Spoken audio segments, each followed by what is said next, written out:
space na kailangan. Yan. Umiilaw yan dahil nakasaksak po. So, nakatagalog na po yung instruction dito. Yan ho, nakatagalog na siya.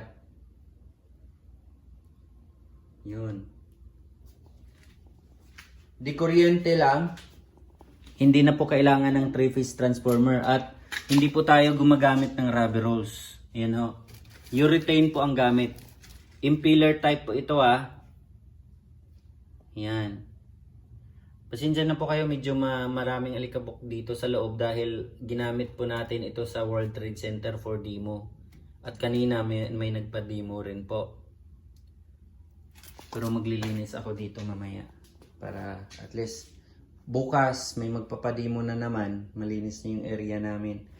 Oh, ito po yung main machine, Sinong rice mill machine.